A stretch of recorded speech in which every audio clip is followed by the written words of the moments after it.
I'm going to tell you a love story. It's both a tragedy and it's very sexy.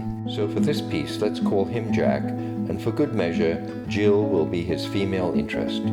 But wait, they haven't met yet. In fact, they don't even know each other exist. Jack was waiting alone. Suddenly, out of nowhere, all hell broke loose. He was being attacked. At least it felt like an attack. A sack had been forced over his head and he was being pushed around. An object came down hard on his head. It both shocked him and dazed him at the same time. He struggled violently but couldn't find anything to grab hold of. He yelled out, cursing his tormentors. He was now being lifted higher and higher into the air.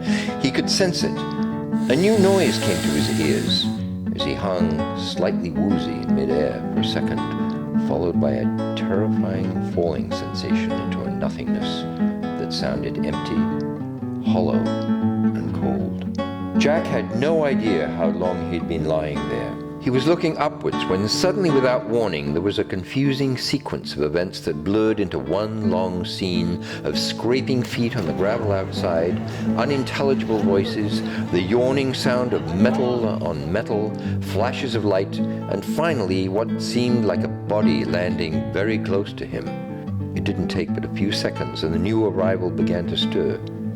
He couldn't see where the body was positioned, but he picked up a distinct new odor that came from a location not far to his left. It was women's perfume. Jack pounced on where he thought the fresh meat lay, spreading his arms and legs wide to cover as much an area as possible so he might control his new arrival and to protect his precious territory. A small giggle emerged. Who started it? Which one? We'll never know. But from that summation, those two bodies rolled around, first this way, then that, laughing and yelling, yipping and squealing, hugging, pressing against each other, first uncontrollably, then becoming very much more purposeful. And suddenly, time stood still.